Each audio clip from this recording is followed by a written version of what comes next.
Hey guys, April Smith here with Century 21, and today I wanted to talk to you about Zillow. Is it good or is it bad?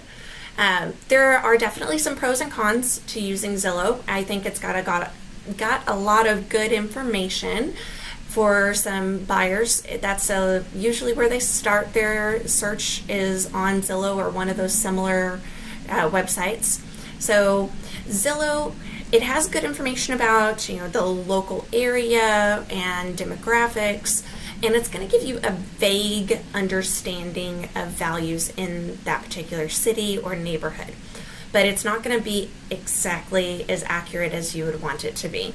Especially if you are a homeowner considering putting your home up for sale, it's not going to give you an accurate value of your home. So definitely, I would suggest reaching out to a professional in your area that can give you an accurate value, because what Zillow's really doing is they're pulling from tax records. So they're comparing homes that have sold recently, all in your specific area. So what they'll do is they'll go off of a radius. They'll look out probably a quarter mile to a half mile away to find other homes that have sold to give you an estimate of value.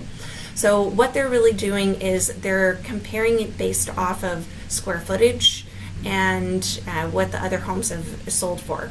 They haven't ever been inside the house.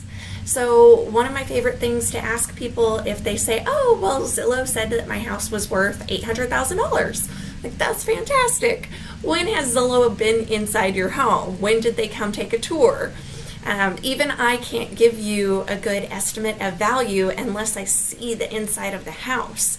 What they're doing is they're not taking into consideration a home that was built in 1960 and it has 1960 kitchen and cabinets and nothing's ever been updated or even maintained.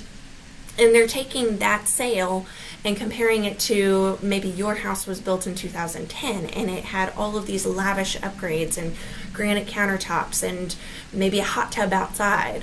It's not taking into consideration all of those little features within the home.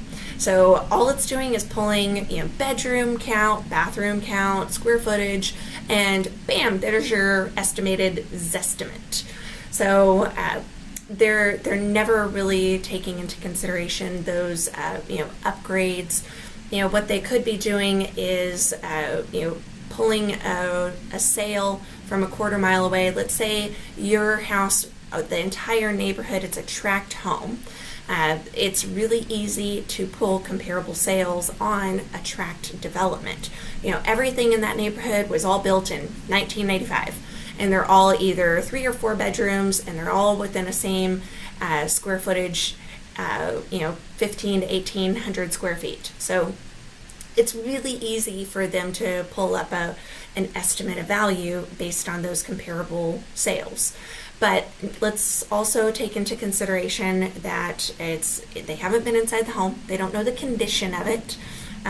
If something's deferred maintenance, it's obviously going to be worth a lot less than something that's been completely remodeled.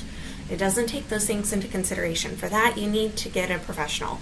I myself would be more than happy to come and give you an opinion of value anywhere on the Central Coast. Outside of the California's beautiful Central Coast, I can definitely hook you up with a good professional in your area. So also, going back to Zillow, another fun thing that I just came across was there's a lawsuit in the state of Illinois right now that they are pushing forward. Somebody is suing Zillow. And what's happening is they've got their home for sale. They've got it priced at, I think, $626,000.